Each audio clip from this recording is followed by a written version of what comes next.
Let me tell you about something that happened at a supermarket on a Saturday afternoon. It's the kind of story that's hard to believe until you realize it's absolutely true. There's a man at register 7. Nothing special about him to look at: worn jeans, flannel shirt, the kind of person you wouldn't think twice about if you passed him on the street. He's got a small basket of groceries: rice, beans, bread, oil, the basics. The cashier, her name is Lilian Robert. She's having a good day. She's smiling at customers, making conversation, treating people like they matter, which, if you think about it, is becoming a rare thing these days. I hope so, he replied. I'm trying to recreate my mother's recipe. Lillian's eyes lit up. That's beautiful. Cooking from memory is cooking from love. Lillian's face lights up. She gets it. She understands that cooking is more than just food. It's memory. It's love. It's connection. They talk a little more. He seems kind, patient, like the type of person who takes time to really see people. Then comes the part where everything changes. His hand goes to his pocket. He's looking for his wallet, but it's not there. Or the next pocket. Or the one after that. His face changes. Embarrassment. Genuine embarrassment. I think I left my wallet at home, he says. I'm so sorry. Now, most people would expect one of two things to happen next. Either someone would tell him to get to the back of the line, or he'd stand there awkwardly while the manager figured out what to do. That's what usually happens in these moments. But Lilian did something else. She reached into her apron pocket and pulled out her lunch money. Every cent she had for the day. She looked the man in the eyes and said, I've got this. You were hungry. You needed help. I have money. It's not complicated. And here's the thing that nobody in that store could have predicted. The man looked at her with tears streaming down his face.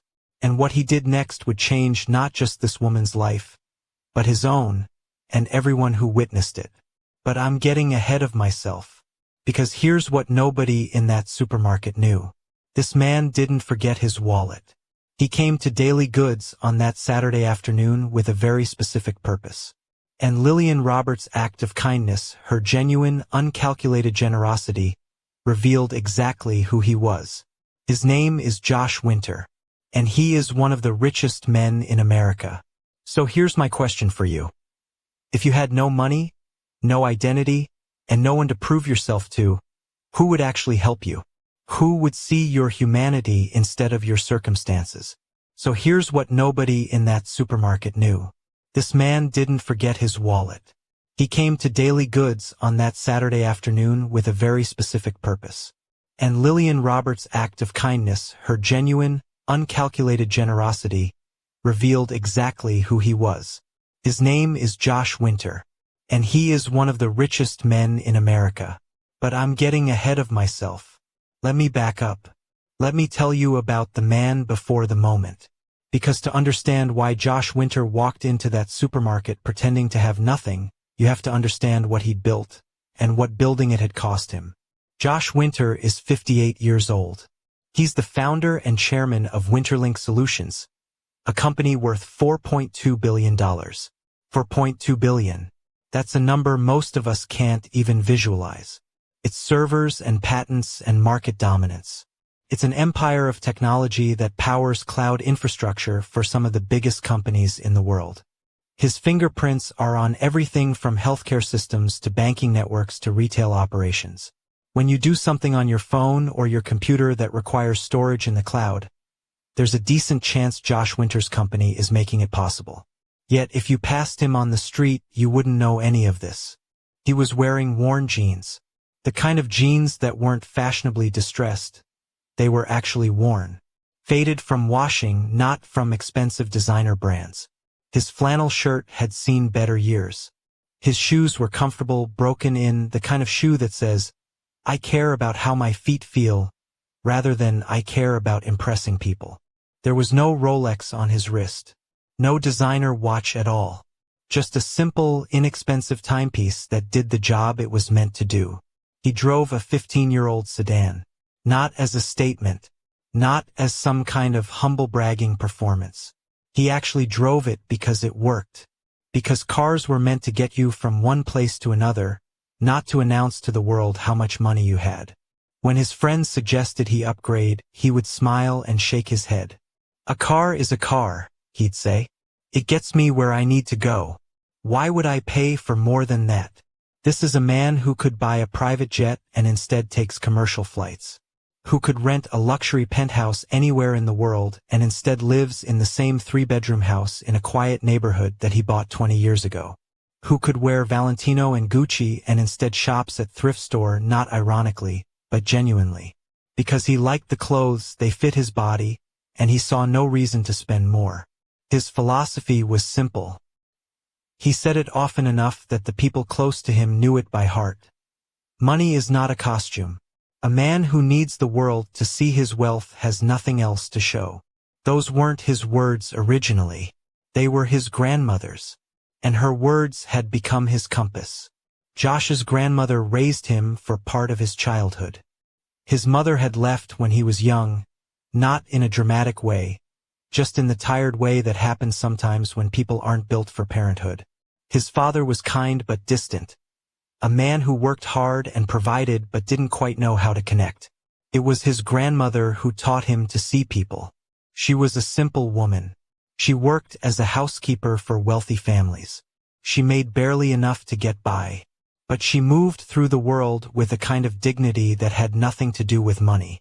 She would say things to young Josh, proverbs wrapped in everyday wisdom, and he wouldn't understand them until years later. "The river doesn't drink its own water," she told him once. He was 8 years old, sitting on the porch of her small house, watching the creek run past. "What does that mean, Grandma?" he asked. She smiled. "It means that what we have is not meant to be held on to. It's meant to flow. It's meant to serve others. The moment you start drinking from your own river, you've missed the whole point of having water." Another time, when he was a teenager and his father had bragged about a business deal he'd made, his grandmother pulled him aside.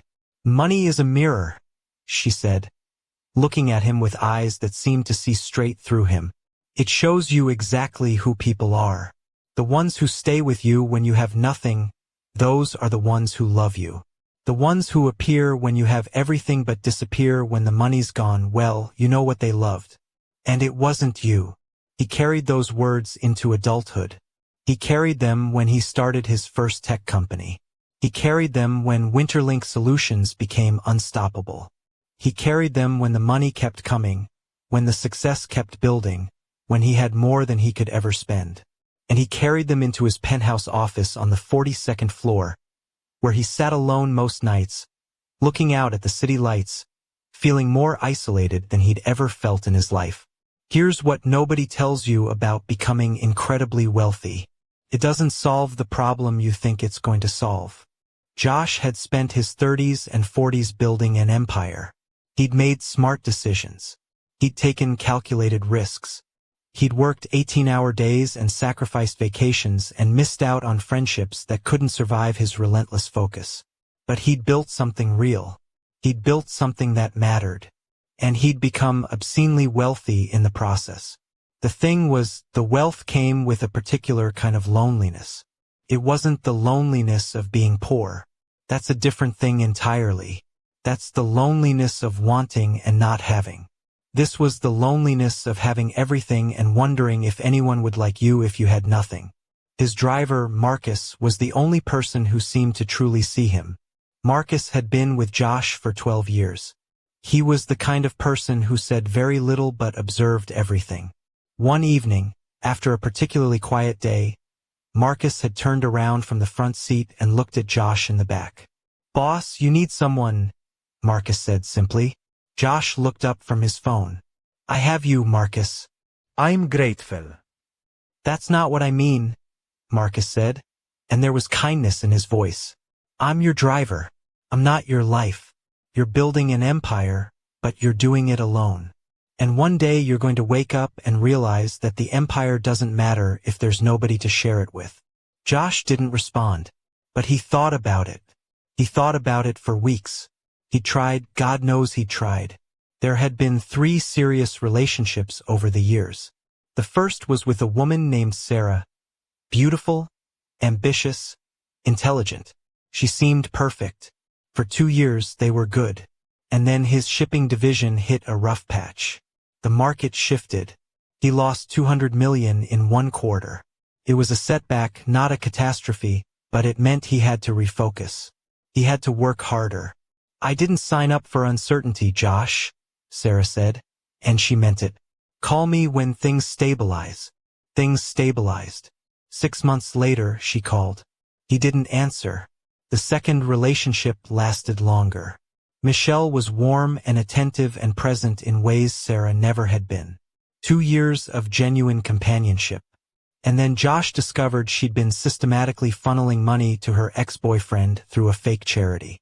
$450,000.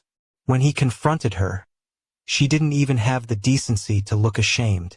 "You have billions," she said, shrugging. "You didn't even notice." That one hurt. The third was the worst. Jennifer seemed different. She was a nurse. She volunteered at free clinics on weekends. She talked about service and compassion and using her privilege to help others.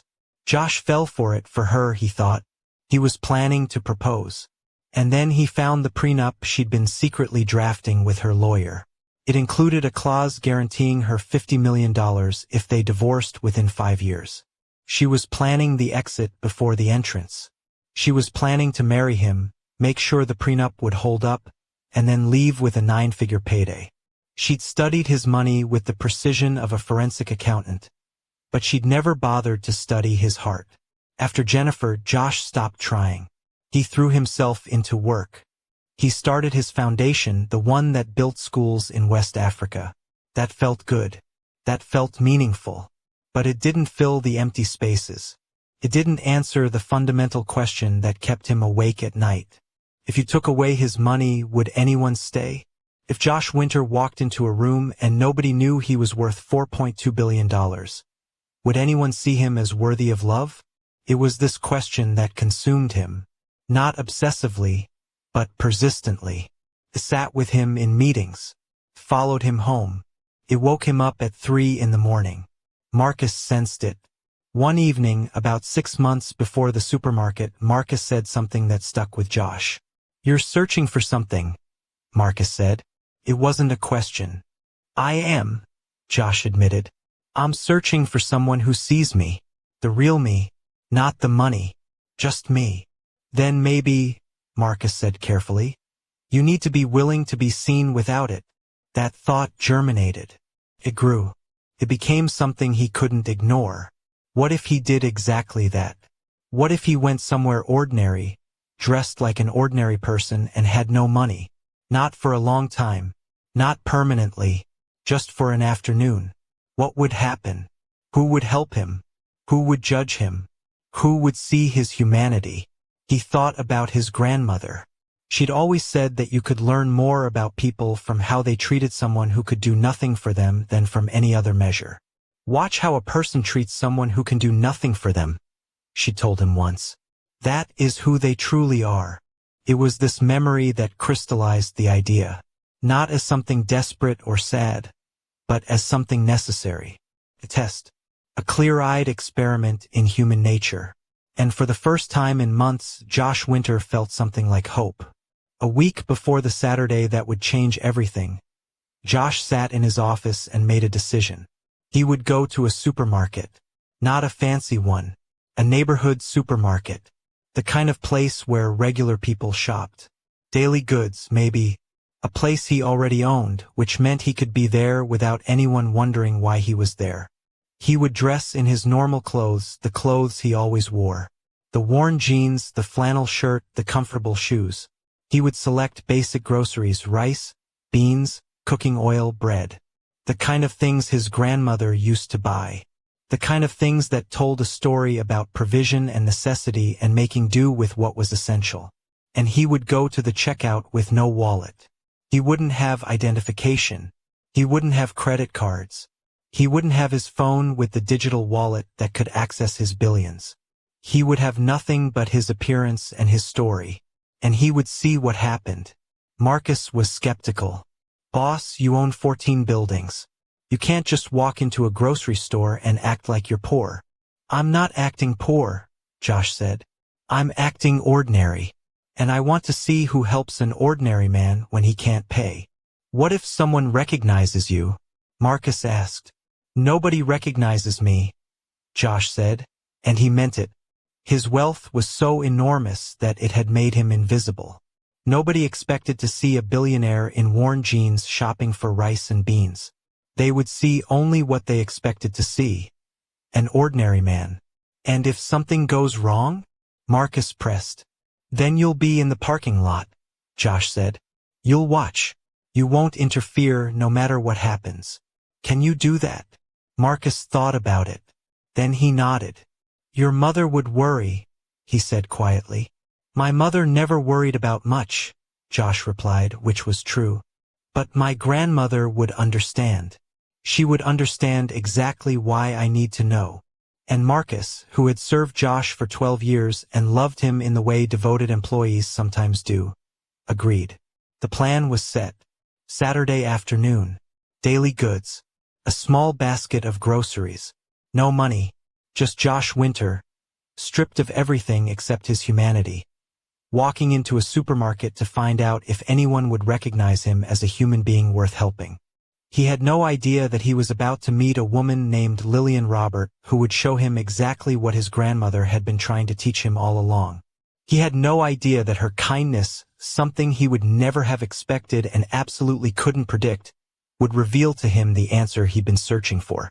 He had no idea that in the next few hours, his entire understanding of wealth would transform. But he was about to find out. Now, let me tell you about the woman who would change his life. Her name is Lilian Robert, and she had no idea who Josh Winter was. She was 29 years old, black, beautiful in her simplicity, natural hair cut close to her head, no makeup, just a thin gold cross necklace that had belonged to her mother. That necklace meant something. It was a reminder of where she'd come from and what she'd promised. Lilian worked at Daily Goods. She'd been there for 4 years, clocking in at 8 in the morning and clocking out at 4 in the afternoon, 6 days a week. Minimum wage. That was her first job. Her second job started at 4 p.m. She was a care attendant at Sunrise Senior Living, helping elderly residents with bathing, dressing, meals, the intimate daily necessities that aging requires. She worked until 9 p.m., came home, grabbed whatever was left in the kitchen, and spent her remaining hours studying for an online business administration degree. 2 semesters left. Then she'd finish. Then maybe, just maybe, she could open her own accounting firm. A place where the numbers were honest and the people were treated fairly. But that was the dream. The reality was her mother. Margaret Robert had raised Lilian right, taught her that hard work wasn't optional, it was necessary, that integrity mattered more than comfort, that the measure of a person wasn't what they had, but how they treated people who could do nothing for them. Both of Lilian's parents had lived by those words. And then her parents died. 3 years ago. À car accident. Suddenly. Final. Her younger brother had been sent to live with an aunt in Nigeria. Lilian had stayed in America, working, saving, fighting through immigration lawyers and paperwork and fees to bring him back legally. She'd done it. Her brother was here now, in school, safe. But her mother, Margaret, was declining. Early-stage Alzheimer's. Some days were good. Some days, her mother looked at her and didn't quite remember her name.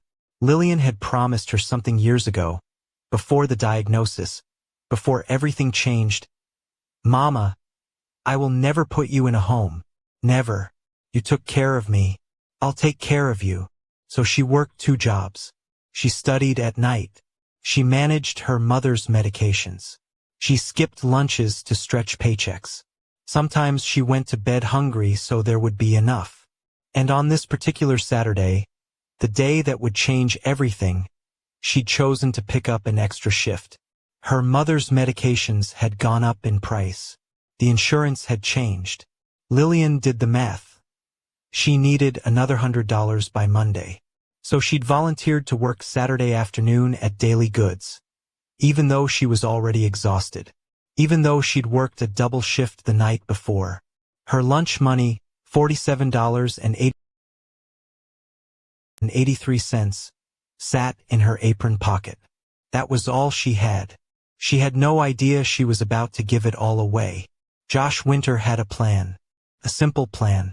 A plan born from his loneliness and his grandmother's wisdom. He would go to Daily Goods on Saturday afternoon. He would dress in his usual clothes, the worn jeans, the faded flannel shirt, the old brown jacket. He would select basic groceries. Rice, beans, cooking oil, bread, onions, tomatoes. Essential things. The kind of things that didn't require explanation. And he would have no wallet. No identificación. No credit cards. No digital access to his billions. Nothing but his appearance and his words. He would go to the checkout and attempt to pay. And he would observe. Who judges? Who helps? Who sees the human being rather than the circumstances? Not at a charity gala where kindness is performed for cameras. Not in a boardroom where people know his name and his net worth. But in the most ordinary place on earth. A supermarket on a Saturday afternoon. The night before, he'd told Marcus the plan. Marcus had stared at him. Boss, you own 14 buildings. You can't just walk into a grocery store and act poor. I'm not acting poor, Josh said carefully. I'm acting ordinary. And I want to see who helps an ordinary man when he can't pay. What if someone recognizes you? Josh had smiled. Nobody recognizes me, Marcus. That's the whole point. Nobody looks twice at an ordinary man in a grocery store. I could be anyone. I will be anyone. Marcus had wanted to argue, but he could see something in Josh's eyes. Not desperation, but determination. Longing. The look of a man searching for something he couldn't find anywhere else. I'll be in the parking lot, Marcus finally said. Gray sedan, back corner. I'll watch. I won't interfere, no matter what happens. No matter what, Josh confirmed. Saturday morning came. Josh stood in front of his bathroom mirror and looked at himself. The worn jeans fit perfectly. The flannel shirt hung the right way. The jacket was comfortable, broken in.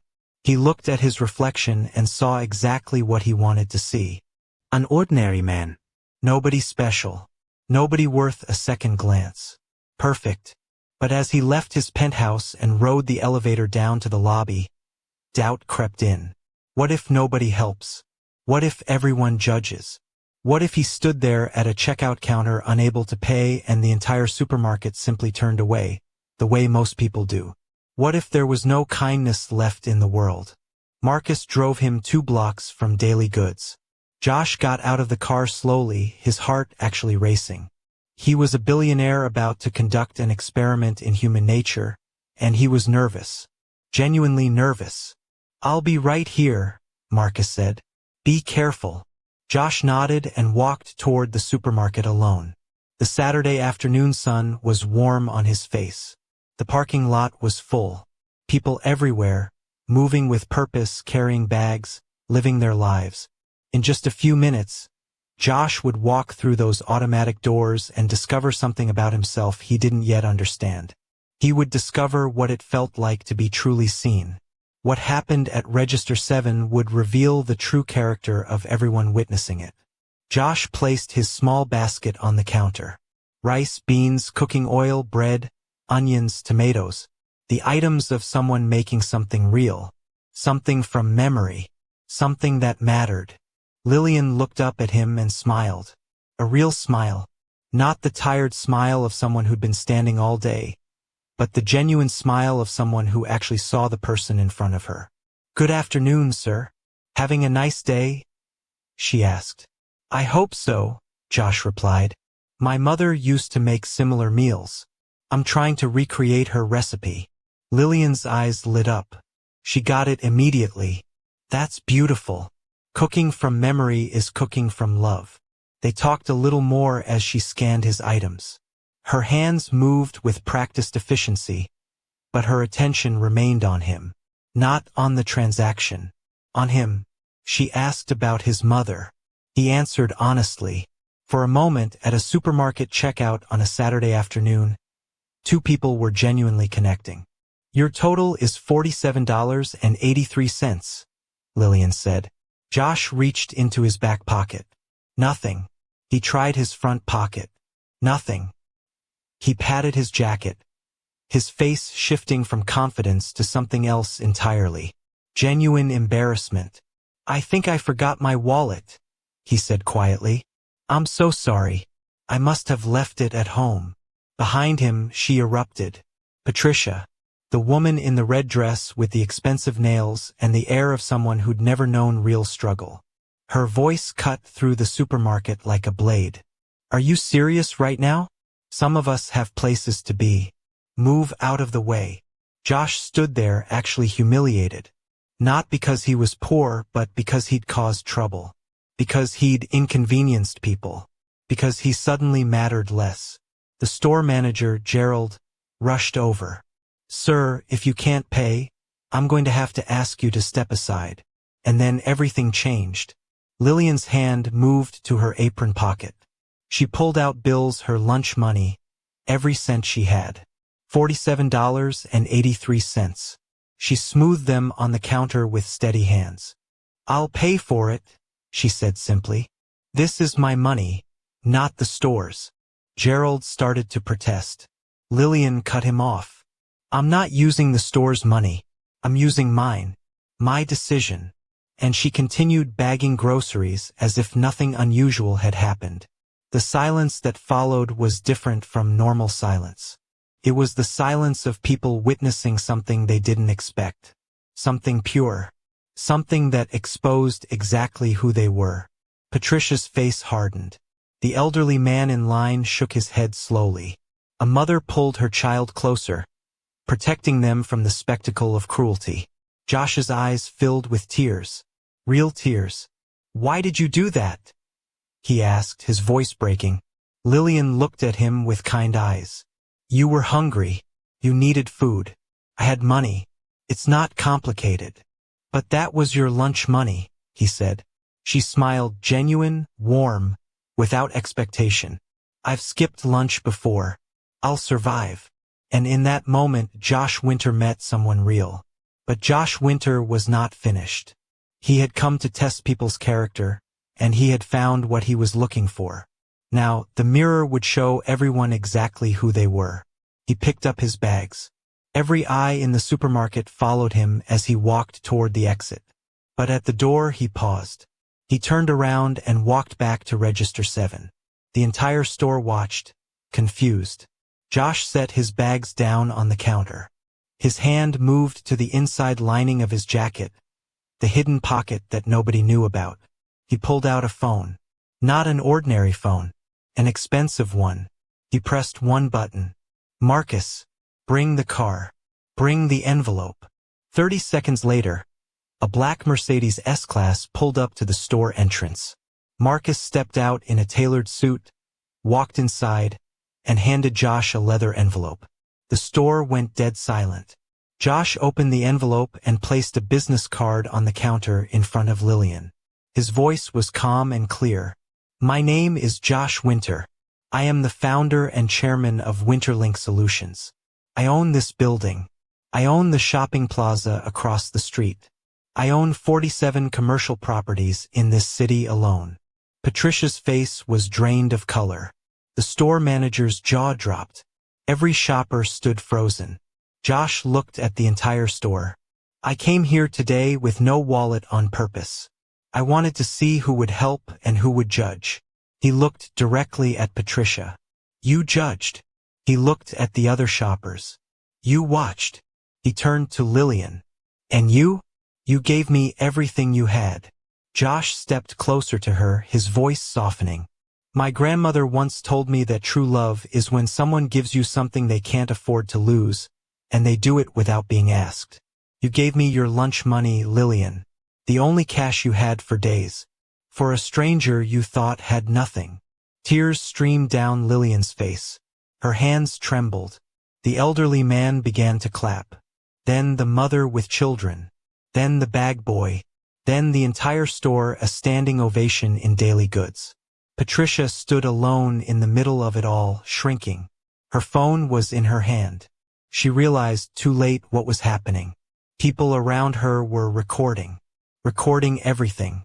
Her cruelty, her contempt, her exposed character. The video was spreading even as it happened. She turned and walked toward the exit, shame settling on her shoulders like a weight she could never lift. Her downfall had begun. The video went viral. Not because Josh wanted it to, but because the internet had discovered something it craved. Genuine humility meeting authentic cruelty. Billionaire reveals identity after black cashier pays for his groceries. 22 million views in 3 days. News outlets across the country picked up the story. Patricia's face, her voice, her words, all captured in high definition. All preserved forever on the internet. Within 48 hours, her name trended on Twitter. Her employer, a prestigious marketing firm, received hundreds of complaints. Her exclusive country club membership was quietly questioned. Her carefully curated Instagram was flooded with angry comments from strangers who'd watched her perform her superiority. She tried to fight back. Posted a tearful apology video. "I was having a bad day. That's not who I am." Nobody believed her.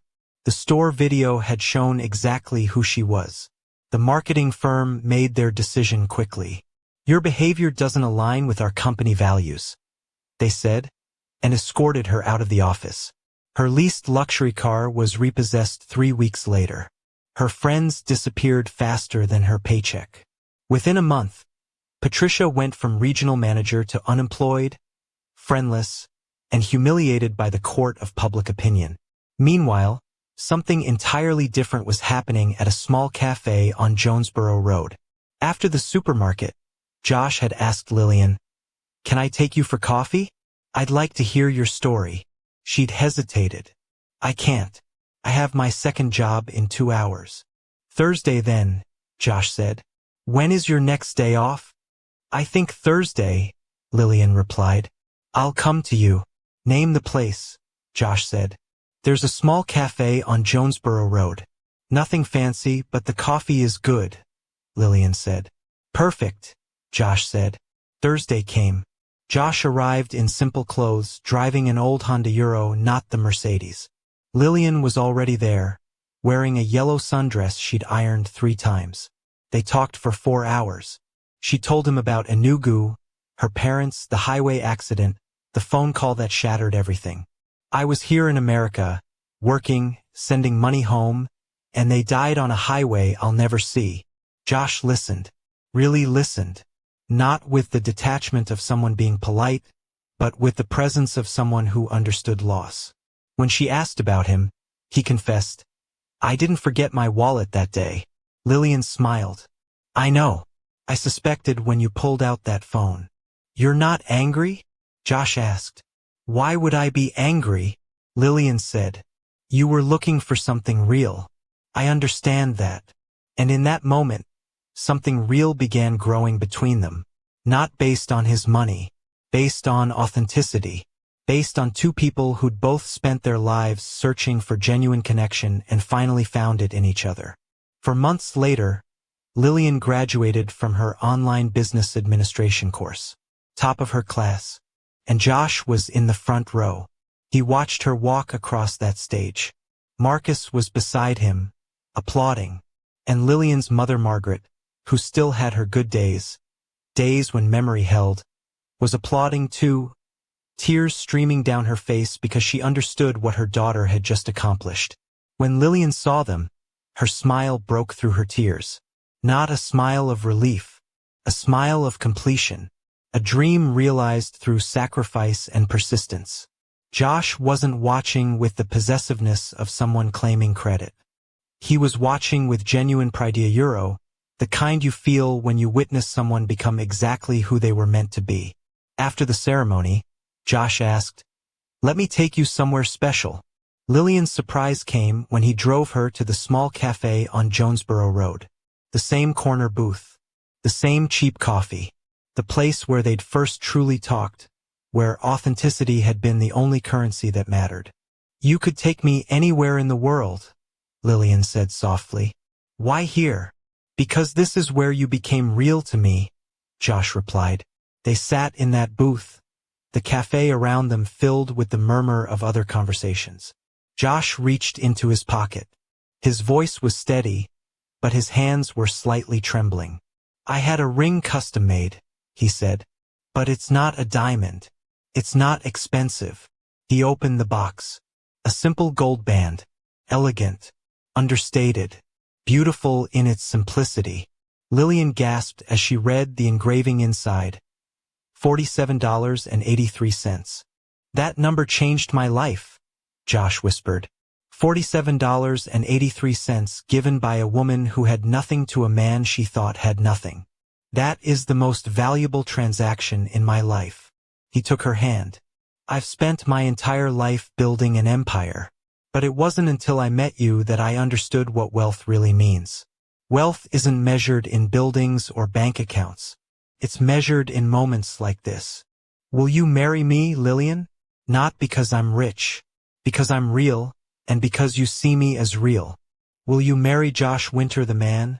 Not Josh Winter the billionaire. Tears of pure joy streamed down her face. Not surprised at his wealth. Just love. 1,000 times, yes? She whispered. He slipped the ring on her finger as the cafe erupted in applause. Beloved regulars celebrating beloved people. No cameras. No audience. Just authenticity. 6 months had passed. Lilian and Josh had built something real euro not on a foundation of money, but on a foundation of truth. And their wedding would prove it. Not at the Ritz-Carlton. Not at an exclusive country club. At Daily Goods Supermarket, the place where it all began. They rented the store for a Sunday evening. Shelves pushed aside. Chairs set between the aisles. String lights hung from the ceiling. Register 7 was specially decorated where they'd met. 60 people gathered. Store employees. Regular customers. Lilian's mother Margaret. Marcus, the elderly man who'd started the applause that Saturday. Not a celebrity guest list. Community. People who'd witnessed something real or who loved them authentically.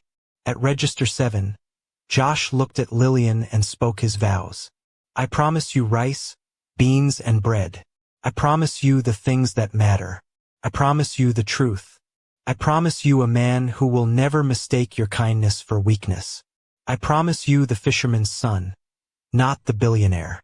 Lilian's voice was steady as she took his hand. I promise to love the entrepreneur, not the empire. I promise to always remember that character is the only currency that matters. I promise to keep the $47.83 in my pocket forever, as a reminder of who we were before the world knew who you were. Everyone was crying. Then came the standing ovation. But the story doesn't end there, because redemption was still waiting at Register 7. Months later, Patricia walked back into Daily Goods. She looked different. No expensive weave. No acrylic nails. No leased car. Simple clothes. Tired eyes. The look of someone humbled by life. She'd lost her job. Her friends. Her material security. But she'd lost something else too. The need to pretend. She approached Register 7, where Lilian was now managing. Lilian saw her and didn't judge. She welcomed her. Patricia's items were on the counter: rice, beans, bread. The same basic groceries Josh had bought. Her total was $52.16. She counted her money carefully. She was $3 short. She started to put the bread back. Lilian reached into her apron and paid the difference with her own money. Patricia broke down. Why? After what I said to you, after what I called you, after everything I did, why would you help me? Lilian held her hand gently. Because you're hungry. You need food. I have money. It's not complicated. The same reason I helped your husband on that Saturday. Patricia's voice cracked. I called him poor. I mocked him. And you showed me mercy. We all have bad days, Lilian said softly. Some of us have bad years. But it's never too late to change, sister. Never. Patricia took her groceries and something more valuable. a lesson she would carry for the rest of her life. Months passed. Patricia found entry-level work at a different company. She stopped performing. She stopped needing material validation. The humbling had become the beginning of her actual character development. She was becoming someone better. And Lilian? She opened OB Financial Services Euro initials for OB Business. Her first client was daily goods supermarket, pro bono. Her dream was realized. Honest accounting, fair business practices, integrity as the foundation. Josh supported her but didn't control her. She was the architect of her own success. One evening, Josh and Lilian sat at home, talking about the journey. "Your grandmother was right," Lilian said. Josh smiled. "About what?" "Everything," Lilian replied. And Josh thought about his grandmother's proverb, "A river does not drink its own water. A tree does not eat its own fruit. The sun does not shine for itself." He had learned what she'd been trying to teach him all along. The richest person in any room is never the one with the biggest wallet. It is the one with the biggest heart. True wealth isn't inherited, earned, or displayed. It's recognized in the eyes of someone like Lilian Robert, someone who saw a stranger in need and simply answered with her heart. And in doing so, she changed everything.